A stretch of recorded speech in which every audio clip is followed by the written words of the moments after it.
Welcome to the Speak Like a Leader podcast with John Bates.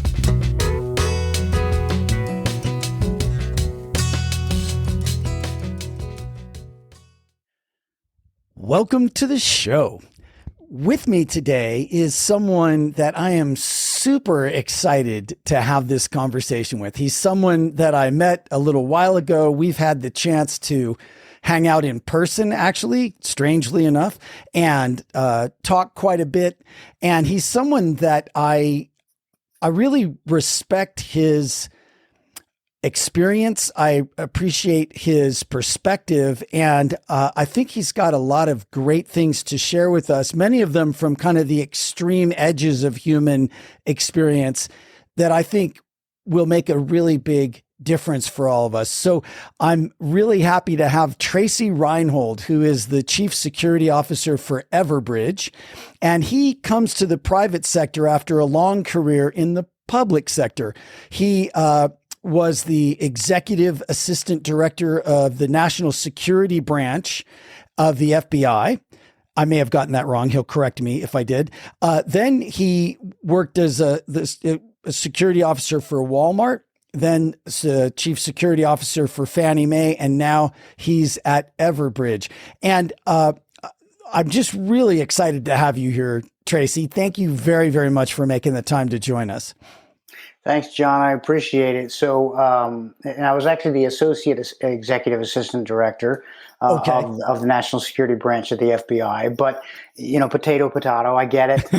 Yeah, to anybody outside the organization, there's not a lot of difference in titles inside. So I get that and I appreciate that. But thanks for having me. And it's great to see you again. I enjoyed our time together a couple of weeks ago, and I look forward to continued interactions into the future. So you're right. I did have a long career in the public service side of the house. I started as a Marine. Yes, I was going to say. That's okay. That's all right. Yep. So, a transition to the FBI, which was a fantastic organization. I guess fortunately for me or unfortunately for the organization, I was given a lot of opportunities that I probably shouldn't have gotten. But I tried very hard to keep the ethos of the organization in mind as I progressed in my career, and always trying to bring those along with me who had actually enabled my success. Because the one thing that you learn in the FBI is that you don't do anything by yourself. Right. So quick example, just sort of anecdotally, if you're going to go and arrest a high risk subject as a street agent, there's no one-on-one. It's 5-1 because there's no do-overs. There's no second choice chances. So what you really want to do is to think about the team that got you to where you are, and that don't lose sight of the fact that it's not about you. It's about the mission. Yeah. And that translates over to Everbridge too. And let me just tell you real quickly why I landed at Everbridge as opposed to another public or private sector company. When I left public service, the thing that I missed the most was the sense of mission. That what we were doing was more important than the individual. Yeah. So, you know, and I did corporate investigations for Walmart. I was the chief security officer at Fannie Mae, which was closer. But at Fannie Mae, I was a customer of this company called Everbridge. And Everbridge focuses on keeping people safe and keeping businesses running. So that resonated with me. When you think about the alerting for wildfires in California. I used to get those. Absolutely, right? I got those. Yep. Yeah. Or tsunamis in India, right? So that's what our company does, provides the technology that protects people. Yeah. So to me, that really resonated, and I could get behind that type of a mission. Incredibly powerful way of doing business. Yeah. Because don't get me wrong. I mean, Everbridge is in business to make money as well. Sure. Well, that's, you know, the funny thing about sustainability, Tracy, is you got to sustain it. That's right. That's exactly right. Yeah. So really happy to be here. It's a great organization. We do a lot of work in the private sector, but we also do entire countries for public warning so that we keep citizens safe around the globe. So to me, that was important. And that meant that The ethos of our company is that the mission matters. Yes. And that is so important. And that if we all row together, we get there faster and we protect more people more effectively and efficiently. Yeah. So a couple things. One is I got to meet with and really go deep with a number of people on your executive team. And I came away very impressed with how connected everyone I talk to is to that mission. They've got a background that would predispose them to care about that, to be good at that. And I was very impressed with that. And the other thing that I'll say, and I might be poking you a little bit in the ribs here, but I think I hear the Marine underneath all of that. I grew up with the great Santini, and I love him dearly. And even though I resisted him until I was probably 40, all those lessons that he taught me from the Marine Corps that he had just fully embodied, into himself. I think I hear a lot of that underneath. Yeah, your subsequent. It's hard to get rid of that. I mean, you think about it. I went in the Marine Corps in 1979, so a lifetime ago. Yeah. But there are certain things that you lead in there, that you learn in there, that follow you. And to me, probably the best foundation for leadership is what you learn in the Marine Corps. Yeah. And I know that there's a lot of folks out there that weren't in the Marine Corps, and I get that. I've just benefited immensely from learning what to do and what not to do by watching those in leadership roles, both in the FBI and in the Marine Corps, as well as in the private sector. So those types of skills, we always talk about leadership as a skill that you can learn. That may be true, but I think part of that is innate to your being. You either know how to lead, and learning new skills adds to that foundation, or you don't. And one of the classic things is the difference between a manager and a leader, right? So huge difference. You can be a fantastic manager of a product line, for example. You can make sure that all of the parts and components are in place. But as soon as you start to add people into the mix, that brings in another skill, and that is the ability to inspire, motivate, direct individuals in a way that empowers them and doesn't diminish their contributions. Yeah. One of the things that I used to tell young executives in the Bureau is that I would say, do not get to where you're going on the backs of others. In other words, don't use the people that you're supposed to be leading. Empower them. I'm a big believer in hiring people that are way smarter than I am, which fortunately for me is not very difficult. But there's still plenty of those. But I think that's that. I had a boss in the FBI who said that A team leaders hire A team subordinates. B team leaders hire C team subordinates because they're afraid of being overshadowed. Yes. And I got the same advice when they handed us our first investment check at Big Words. Right. But it's so true, right? Yeah. It's not about you. It's not about you personally. And as I transitioned into the private sector, one of the things that I found very rare was somebody who would think corporately as opposed to thinking about their own personal advancement. Yeah. So totally different avenues. And the person that takes the corporate values in hand, embraces the culture, and exhibits leadership skills will inevitably succeed. Yeah. Because he or she has built a team of people that they have empowered to allow them to be successful. And I think that's just so strong.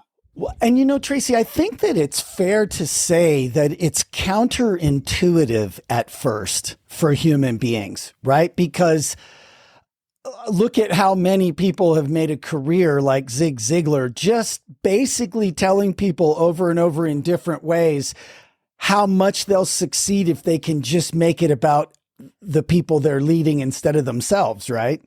So I think it's counterintuitive, and yet that really is true. What you just said, it's the leaders that make it about their team and that empower their team and that serve their team. And I think there's something very powerful about servant leadership. And those are the people that are going to succeed. And you know, I would love to get your take on this, because one of the things we're talking right now, in the midst of Russia's aggression in Ukraine, and we're seeing two very different ways of war fighting, which I think point to two very different styles of leadership that can be a really powerful lesson for anybody that's in a leadership position, whether, you know, far, far, far from any kind of war. Right. And I'll say my thoughts, and then I'd love to have you, you know, deepen them for us. But as I also read the book that was basically the United States debrief of World War I, right? I think it's called Infantry in Combat or Infantry in Battle or something like that. And I read the whole thing, and fundamentally, one of the biggest takeaways, there were a few. One is keep it simple, right? The more complicated the communication in battle conditions, the more likely it is to be misinterpreted, right? Just keep it simple. Be really, really clear. Make sure that you can't be misunderstood, you know? The other thing is, the more that commanders empowered their subordinates with and gave them, you know, the mission focus, commander's intent versus just go here, do that, the more successful they were. So the more that people understood the reasons behind the things they were doing versus just take that hill, right? And in this battle between Russia and Ukraine, I think Ukraine has benefited from a lot of training from NATO countries, which is mission focused and commander's intent focused and enables people out to the edges. Whereas Russia still has a very much commanding control.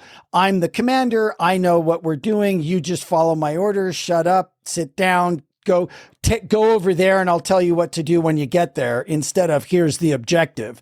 Now, that it seems to me like the commander's intent, empowering people out to the edge, works better. Will you elaborate? So I will. So let's talk a little bit about what's happened since 1917 and today. Yeah. Okay. Yeah. Uh-huh. So I agree. I think commander's intent is incredibly important, but I also think risk tolerance and risk appetite are important. So okay. A leader like the president of Ukraine, Zelensky, actually has a fairly high risk tolerance, right? Because he can't be all places at all times. So he has to do that. But what he's done very, I think, intelligently, has harnessed public opinion and done it in a way that enables countries and organizations to support his efforts and feel good about doing it. So, you know, when you look at the military might of Russia versus the military might of Ukraine, is very different, and it's a very unequal scale. But what he's been able to do is to garner world support by being open and transparent in a way that enables the Ukraine to actually push back against Russia, which is a far superior military power. And they've done this because of harnessing that collaboration. Remember, we talked earlier about you don't do anything by yourself. This is a classic example of that, where a country the size of Ukraine has harnessed a community to help them thwart an aggressor. Yeah. They could not have done that by themselves. Mm-mm. So you take that example and you translate it into the private sector or into public sector. It just reinforces what we're talking about. It takes an entire community to support this type of an effort. And Zelensky's been very, very smart and very savvy about the way he presents himself and the way that he presents Ukraine. You know, he will switch between Ukrainian and English during interviews, which is clever. Mm-hmm. The way that he dresses also, you know, puts together the idea that, look, we're a country at war. I Yeah. don't have time to dress up for people. Right. We're in crisis. And Yep. that reinforces the urgency of the mission. So Yeah. everything that he does with an eye of how do I protect my country and how do I survive as an organization? And Yeah. what's happened is he has captured the imagination of the globe Yeah. by sort of the David versus Goliath approach, Yeah. right? But he's done it in a way that is very human.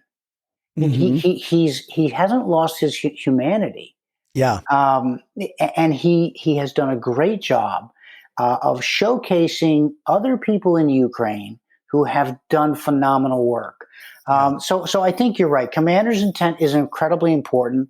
Empowering subordinates is incredibly important, and also the one thing I think that is also important is don't be the one answer leader. In Right. other words, are you a single no? If somebody says no, is the game over, Yeah. right? Do you know everything? If you go in with that notion, you will fail. Yeah. So by empowering your subordinates, you actually get great ideas. And I'll give you a real quick example, not on Ukraine, but when I was in the FBI, one of my jobs was to lead the intelligence division Yeah. for the FBI during a period of radical transformation from the organization from being reactive to proactive. Mm. We had an incredible array of intelligence analysts that did phenomenal work that were just way, way smarter than I'm ever going to be. And what I would do is when we had something on maybe a terrorist organization or a cyber attack, I would bring a young analyst into the director of the FBI's office to conduct the briefing. And this is a person that would not normally have access to the director of the FBI or the attorney general of the United States. Uh-huh. So they would go in. I would obviously be there because I had to in case it went horribly wrong and it was my fault. If it went Uh-huh. really well, it was their victory. Yeah. But what ended up resulting from that is that analyst would go back to his or her team and they would live off of that for 6 months. Yeah. It would empower them because the access and their ability to direct or to influence a senior leader in government Yeah. was overwhelmingly positive. So one of the things that you want to be careful not to do is to take credit for other people's work, but Wait, accept that's another it's huge. counterintuitive, It's really huge. big deal. Yeah. The other part of that is making sure that when your teams do something incredibly well, that they're recognized. And Yes. when they do something incredibly poorly, you face the brunt as the leader up the line. You don't pass the buck to the individuals. You're the responsible individual, even though, so when I was in the private sector, we had a young person on one of my crisis teams that really messed up. I mean, big time. Right. Uh-huh. And so our CEO at the time called me and he said, Tracy, I need to know who's responsible for this. And I said, well, I am.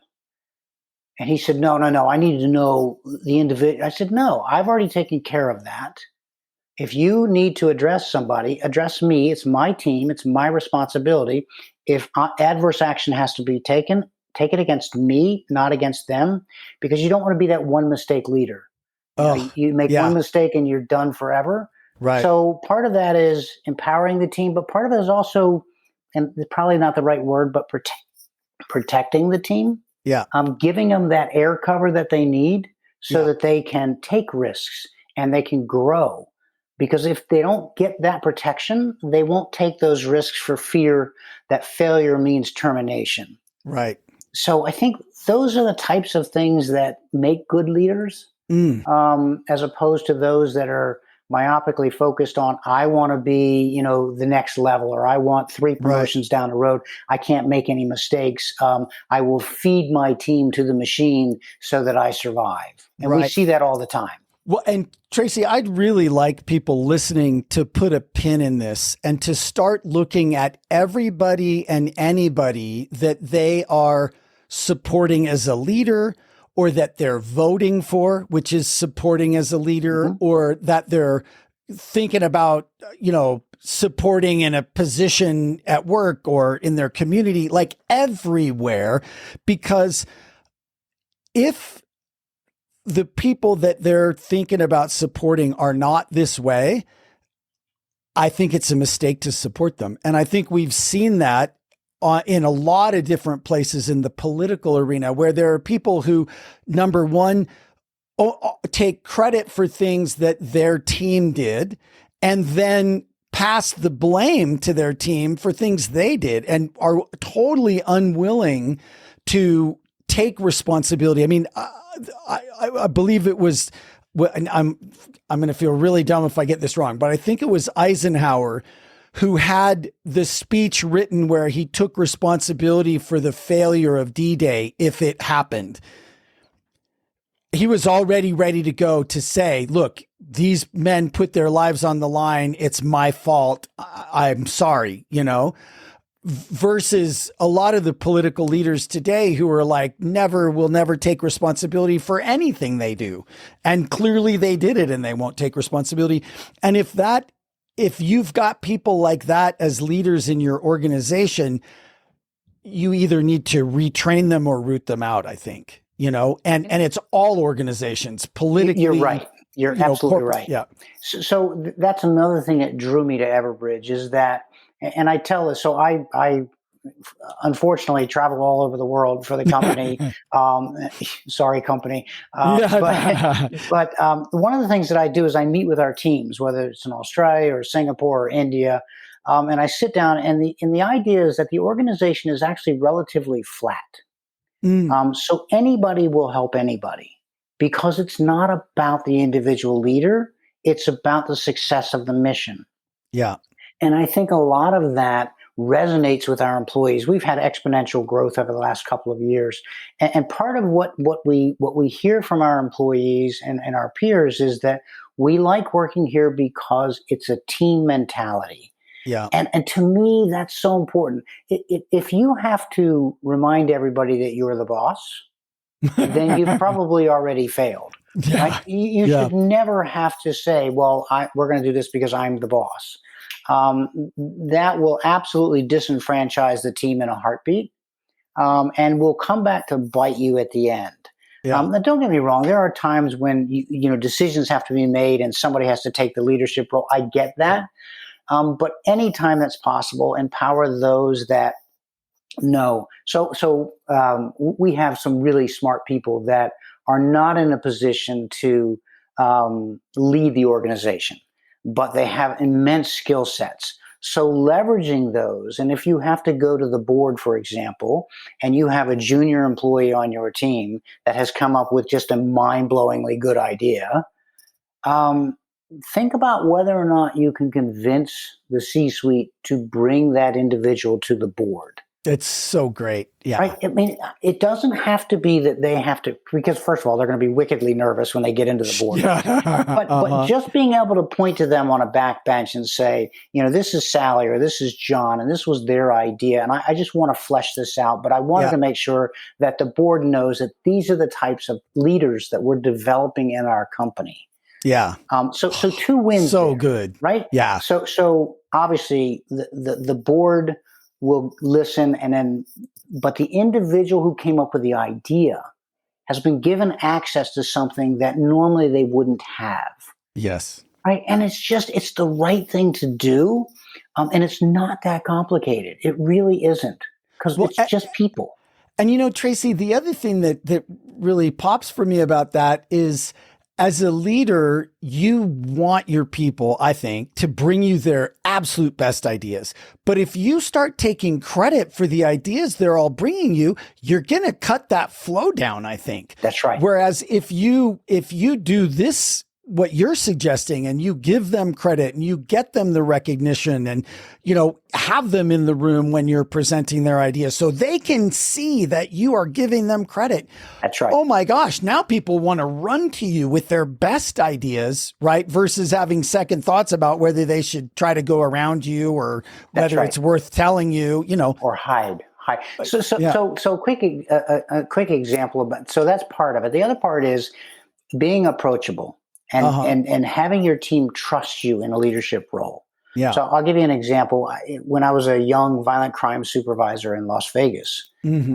great town, great work, no commute. It was awesome. Um, uh, but we used to have bank robbery duty on the weekends. uh, So an agent would get that, and then they would have to respond if there was an incident over the weekend. And it was late on a Friday night, and I got a call from one of my agents, and she was mortified because she forgot she had the duty and she had been drinking. So obviously, firearms and alcohol, not a real good combination. no, no, no. But the fact that she called me to say, "Hey, boss, I think I can't. I've Yeah. really screwed up." Yes. And my response was, "Hey, you know what? I appreciate it. We'll send somebody else. Don't worry about it. These things happen. It's okay. Oh You my know you gosh. messed up, but think about had I developed a culture where that person didn't feel comfortable telling me and responded, and something Yes. bad had happened." Oh man. So part of that is empowering the team, but also part of it is being human and understanding Mm. that sometimes people make mistakes and it's okay, Yeah. right? We can fix most things. Yeah. The difference between, for me anyway, between the public sector and the private sector is the definition of a crisis, Yeah. Yeah. right? So for me, a crisis is if somebody is bleeding. Right. You'll go to the private sector and they'll say, "Oh my God, our quarterly numbers are down. We're in crisis." It's a challenge, and it's Yeah. something that collectively the team will address. But calling that a crisis is different. Yeah. So, as obviously as the chief security officer, I interface with a lot of chief security officers around the world, and most of them are former military, former government officials, and there are some that have come up straight through the corporate world. But they all have kind of that same mentality: Yeah. is let's address the challenge and let's fix it and let's be creative in our solutions. Yeah. As opposed to, you don't want your chief security officer to be the guy that freaks out when something goes wrong. That doesn't Right. really instill a lot of confidence, right? Right. Well, you remind me of what my Marine Corps dad taught me pretty early on. He would say, "I'm above ground. It's a good day." And, and I'm like, okay, that's a good point. Like if I think I have a problem, let's recontextualize what a real problem Right. is, Not taking anything away from the issue, right? No, yeah. Because they are important, but they have to be dealt with. And that's where you really see true examples of leadership, when you have a CEO or a very senior executive who is faced with a challenge. Yeah. And the challenge could adversely impact the bottom line of the company, or could impact our customers, our vendors, etc. If that person takes a leadership role and says, "All right, here's the problem. Let's problem solve this and let's get it done, and let's do it collectively, and let's make sure that we look after our customers and our employees," as opposed to, "Wait a minute, who let this happen?" Right? That's really, but that's human nature. To your It's point totally human earlier, nature. is you want to find out who's at fault. But as a senior leader, you're at fault. You own the bill. Yeah. And you have to make sure that you set the right tone, because if you sort of get frantic, that translates to the people you're trying to lead. Yeah. In a big way. Right. So Robert Mueller, who was the director of the FBI, assumed his job 5 days before 9/11. Mm. I can tell you unequivocally that is not what he signed up for. Yeah. Right. Yeah. So, but he rose to the challenge in a way that inspired an organization, and some might say a country, in reconfiguring what the FBI did and how they did it, Yeah. because it was important. And he Yeah. provided that constant leadership. What I liked about him was he was very apolitical. He worked both sides of the aisle because he was a mission focused leader. Yeah. And I have immense respect for him and the way that he addressed that difficult period in our history. Yeah. He was the right guy at the right time. who stepped into the breach. We talked about Marines. Robert Mueller was a Marine Corps infantry officer in Vietnam. Yes. Yes. So he took those leadership skills with him into the organization and created a new FBI that was able to address the threat posed by global terrorism. Yeah. Not something that he had expected, when he took the job, but a challenge that he rose to in a way that illustrates why leadership is so important during times of crisis. Yeah. Yeah. Wow.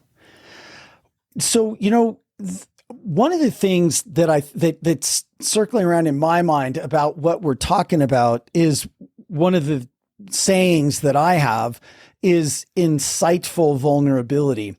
And not just vulnerability for vulnerability's sake, but if as a leader, you share things vulnerably with a purpose, right? Insightful vulnerability. I think it sets a good tone for people being able to come tell you difficult things, like that agent who had not realized she was supposed to be on duty, had been drinking, didn't want to respond that way, and felt comfortable telling you, right? I've got to believe that there were things you did before that and ways that you interacted with her and others that would probably qualify as insightful vulnerability that would let her know it was safe to come tell you that. And it was much better to come tell you that than not. Well, so the FBI is a very rank conscious organization. Right? It's sort of a pseudo military structure. Rank is important. So when I took the job in Las Vegas, we had a fugitive task force there that was one of the best in the country. And the guy that ran that task force was on my squad. And so I had told him when I first got there, listen, if you're going to be involved in an issue where you think there's a potential for a shooting, you need to let me know so that I can be there. Right. And so, the natural inclination was, well, who's this guy? And why does he think that he should be there? I mean, I'm the expert in fugitive apprehension. Right. So late one night, I get a call where the guy says, I think we have a top 10 fugitive cornered at a little nasty motel on the outskirts of Vegas. Uh-huh. And we're going to make entry. And so I said, all right, hold on. I'll be right there. So I get down to the scene and the whole team's there. They're all kitted up, ready to make entry. And so he gets there and he says, well, boss, what do you want to do? I said, why the hell are you asking me? You're the expert. I'm here at the back of the stack in case you shoot somebody. You can say you had a supervisor on scene. This is your show. You're the expert. You own this. I'm here in case something goes horribly wrong, period. I'm not going to try to tell you how to do your job. So that was very early on in my tenure as the head of that squad. But I think that sends a tone that says, yes, I'm the boss, but I'm not the expert. Yeah. Right. There are things that you can do so much better than me. Yeah. I'm here to provide you that safety net in case it goes horribly wrong. Yeah. But this is your show. Yeah. You lead the show. I'm here in a supporting role in case it goes bad. So I think that I'd probably been in role a couple weeks. So that, you're still in that dance where you're feeling each other out a little bit to see who's who in the zoo. So, and so I think that set the tone. Yeah. And that set the tone. Well, here's a guy who is responsible for the squad, but doesn't want to say that he knows everything because you just can't, right? You just don't know. And I think that's where a lot of leaders fail is when they will not admit that they don't know, or, because, let's face it, it's a culture in this world of fake it till you make it. And the problem with that is in that kind of situation, you're putting people's lives at risk because of your own arrogance or stupidity or insecurity. Yeah. So admit that you don't know something, embrace those that are more skilled, and then provide the support that they need to be successful. It's not. Well, I mean, and I imagine that I could guess, but how did that impact your relationship with that guy from then on? So it's funny because when I first took over the squad, so he was sort of an old time agent, had been around a long time, a lot longer than I had. Didn't like the idea of some pencil neck geek from headquarters coming to lead his squad because he's been doing this for a lifetime. So the natural inclination was here comes another guy from headquarters who's going to screw everything up on us. Right. And I think that he is a great agent. I'm sure he's retired by now, but what he did was I gave him the runway that he needed to be successful. Yeah. Without being the guy that second guesses. And so what that did is it created a good relationship. Oh, and I I bet. also knew at the time that he had a lot of influence on the squad, right? Because he was a very well-respected agent. Very, very well thought of in the local law enforcement community as well. I'm not going to come in and try to tell him how to do his job. Right. And I think once that pattern was established, that task force thrived and they did phenomenal work. I mean, they were profiled on America's Most Wanted, on Unsolved Mysteries. They did a great job. But it was so cool to watch because you watched them just get better and better and better because they felt, I hope anyway, that they had a leader that had their back. Yeah. And that was, to me, all that really mattered. Yeah. I wasn't, in the FBI, people, when you take up like a squad leadership position, someone will say, well, they'll come in and say, no, this is it. This is my last stop on the train. I just want to stay here. So they asked me when I first got there, I said, no, it's not the last stop on the train. I hope not anyway. I mean, I want to have a senior leadership role in the organization, but I want to get it the right way. Mm-hmm. And so, it's taking care of the people that work for you that allow you to be successful. Yeah. It's because it's not about me. I think I might have told you this last time we met, but I had a boss who said, the minute you think you're a wheel, you're part of the problem. And that is so true because then all of your thinking sort of surrounds how it impacts you personally. Right. Stop thinking like that and start thinking about mission and organization. Yeah. And what will happen is you will be incredibly successful because you're the leader that has empowered a team to develop either a successful product or a successful delivery, whatever you do as a company. And that becomes almost well known immediately. Yeah. I don't want somebody to say, well, Tracy's a great manager. I want them to say, Tracy's a good guy to work with. And to me, that's really all that matters. Yeah. So let's talk about some of your observations from like the Marine Corps on through about communication. And one thing that I think that we are across the world now getting back in person like we did.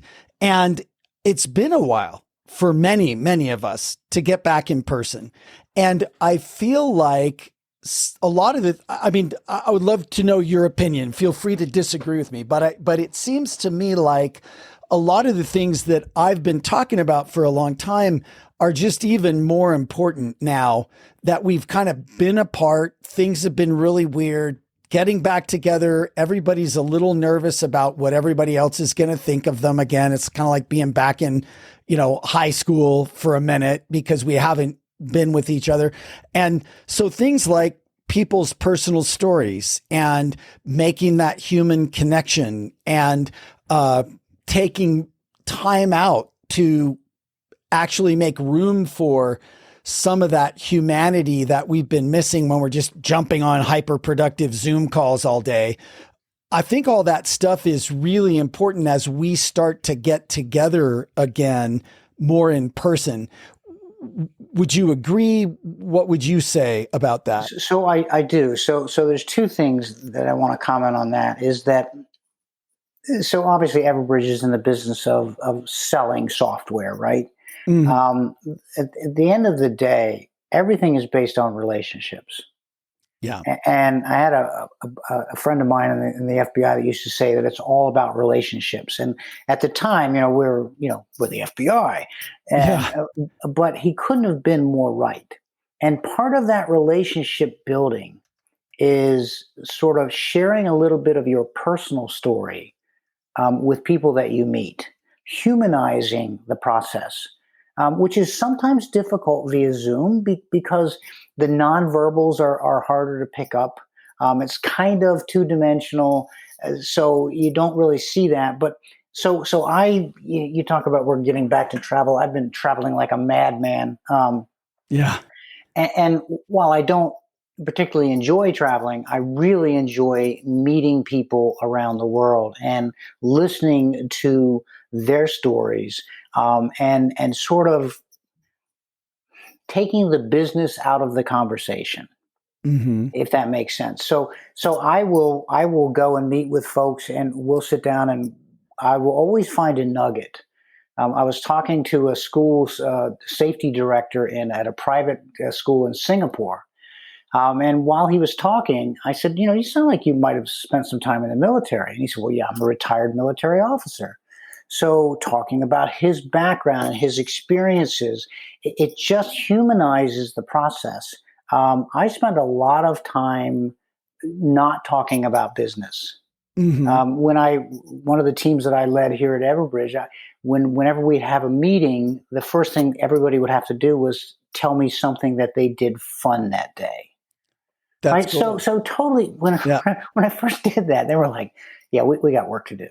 And I said, we're not going to Yeah. actually start that until we start to know each other a little bit.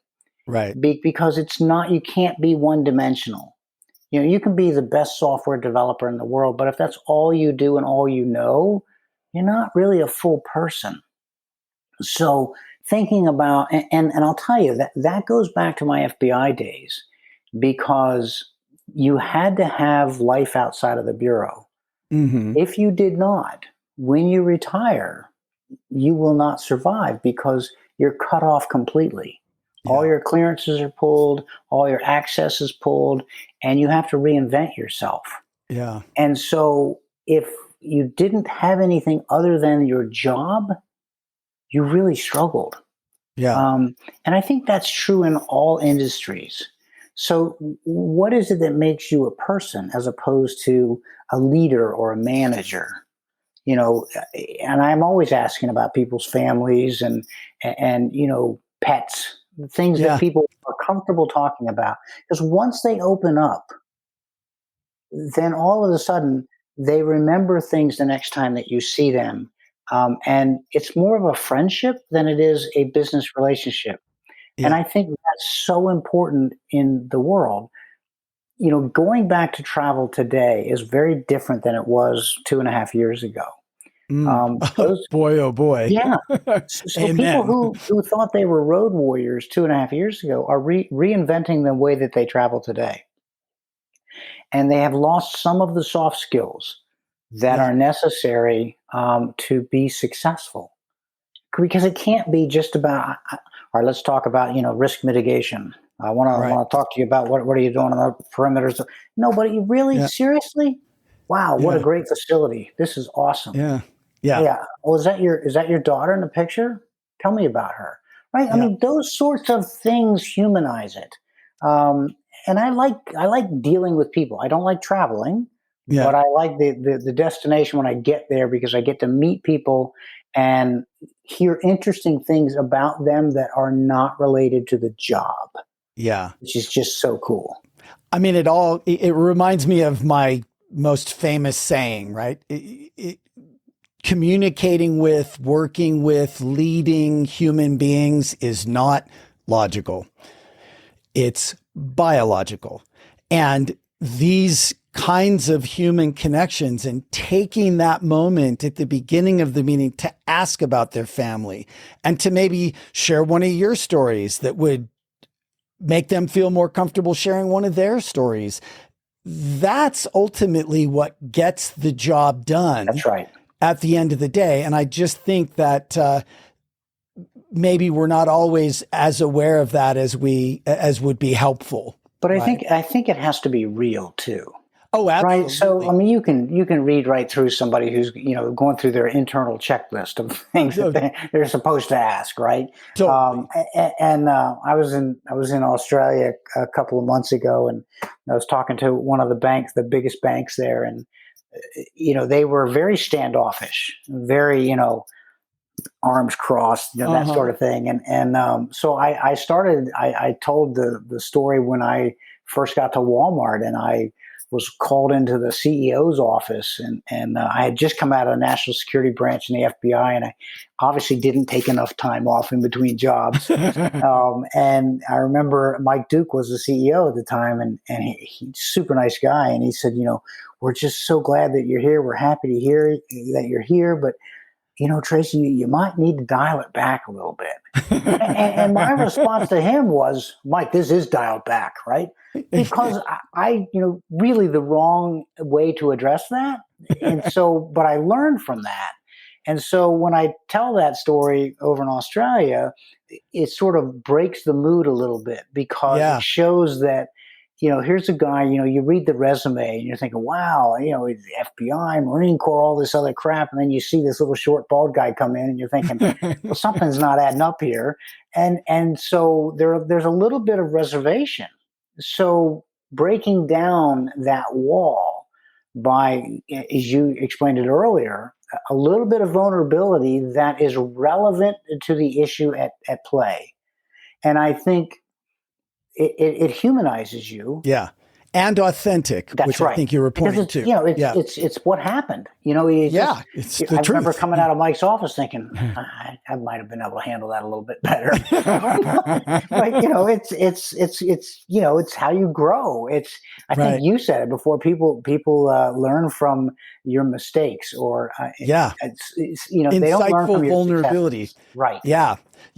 People don't connect with your successes. They connect with your messes. Your message is in your mess. And, really that message that's in your mess, that's the thing that you learned that hurt so bad to learn. Right.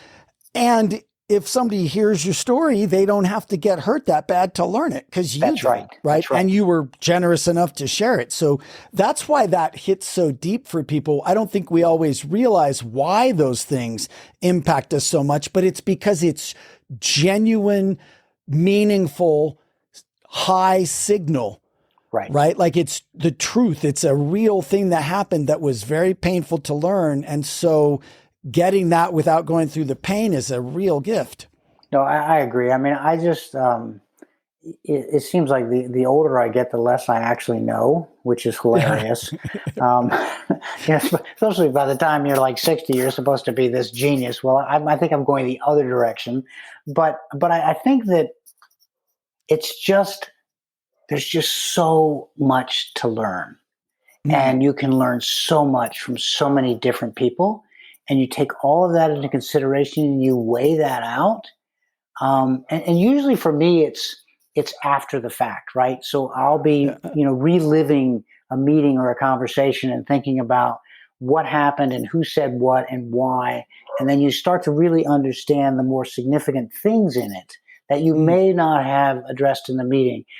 When you talked with us at Everbridge, you talked about people don't listen. They're always considering what their response is going to be, which is there again, it's human nature, right? But just sitting down and listening to, and I learned, I don't mean to butter you up, but I learned a lot from your presentation that you gave to the leadership team in Everbridge. And I find that I benefit from that type of learning because it makes me a better communicator. And I think if you can't communicate, you can't succeed. Yeah. Well, it's one of the things that just, I don't know why it seemed like a realization to me years ago, but like everything that human beings do that actually matters requires communication. And like you just said a few minutes ago, everything is about relationships, and relationships are based in communication. And every worthwhile thing that we do as humanity requires more than one of us, which means it's a relationship and it's going to be based on communication. So, yeah, no, I agree. I think that's why you have two ears and one mouth, right? yeah. Yeah. Bingo. Yeah. Bingo. There's a message right there every time I look in the mirror, right? Exactly. Yeah, no, I agree. That's classic. Well, listen, Tracy, is there anything that I didn't ask, or are there any, maybe if there's anything I didn't ask that you just want to share, I'd love to hear it. And if there's maybe a leadership story from anywhere along the way, and one more of those great leaders who had an impact on you, maybe you could share it with us. I'm open to anything. I know we're getting close to our time, but we still have a couple minutes. So, John, actually, I'll take that couple of minutes to first of all, thank you for the time. I mean, it's been a great conversation. It's been, I think I've gotten more out of this than I've given, which is usually the case. So I'm very appreciative of your insights. But one of the things that, when I was, the second in command of one of our field offices in the FBI, we had a leader there who was incredibly inspirational to me. He was as big as I am small. He was a physically imposing guy. But what I liked about him, and this is, he would communicate with our entry-level employees the same way that he would communicate with our headquarters people. And he would do that in a way that sort of demystified the position and humanized it. Yeah. And this is at a time in the organization where that was not an accepted practice. You couldn't go and talk to a superior. That was just not the way the organization was wired. But by availing himself to every employee in the division, he set the tone that said, it's okay to approach me. It's okay to ask me questions that I may not be able to answer. And so I took that with me on every time that I was promoted subsequent to that. When I was the assistant director of the intelligence program, I used to wander around. I had the entire 11th floor of the Hoover building. That was all of my division. Oh, and I used to wander around there, and I would hide. When you're an assistant director, your little identity badge is gold where everybody else's is not. So everybody knew that you were somebody. So I always kept mine on the inside of my jacket. And people would inevitably get lost on the 11th floor because it's an entire city block. And they'd see me walking and they'd say, hey, I need to go through the skiff and find some section chief somewhere. I said, oh, are you new? He said, yeah. I said, inevitably they would say, well, how long have you been here? Oh, a year and a half. Oh, that's great. I said, I know where that is. I'll take you over there. So I would walk with them through the skiff. And I knew this person didn't realize that I was the head of the division. And I would just listen to the excitement in their voice. When they, because they've been promoted, they're going to headquarters. This is exciting. They get to their new boss. I show them to their boss. And as I'm leaving, the boss would inevitably say, oh, sir, thank you for bringing them over. And then the guy would be like, ruh-roh. So inevitably 2 or 3 days later, I would see that same person in the hallway, and they were just very sheepish. Oh, Mr. Reinhold, sir, I didn't realize you were the assistant director when I asked you for directions. I said, what difference does it make, really, at the end of the day, right? I mean, we're all in the same boat here, and we all need to row together. It's not because I'm the assistant director, you shouldn't talk to me. It's one of the reasons that I hid that identity badge so that others wouldn't know, because I wanted them to be comfortable enough to ask questions. And I think that actually paid huge dividends for us as we transitioned the FBI and became more intelligence focused. Because it really did change the way the organization addressed the global problems. And I'm very proud of the fact that, Director Mueller gave me that opportunity and that we had a fantastic team to actually complete that mission. That's really, really cool. That's super cool. Well, so, I just think we gotta get it on the books for you to come back again sometime. Cause I know we're pushing up against time. I've got a million other things I want to talk about, but I think I'll just say thank you for now. And I hope you'll come back and join me again. I really, really appreciate you taking the time, and it's just a super pleasure to talk with you. And I think that your experience in organizations where it's not really a problem unless somebody's actually bleeding, I think those experiences and those insights, I think, are super, super useful. And I think, everything you've shared today, I just hope people maybe listen to this again, put a pin in those things, and take the leadership lessons that you've learned and seen along the way and implement them in their organizations. Because I think you've given us a lot of gold today, and I really appreciate you being here, Tracy. Awesome. Thanks, John. I appreciate it. Cool. Good. All right. And to those of you listening, thank you. None of this makes any difference without the generosity of your listening, and I appreciate you joining us. If you've got a moment and you like Speak Like a Leader.show, if you would hop over to give us a 5-star review, that would be awesome.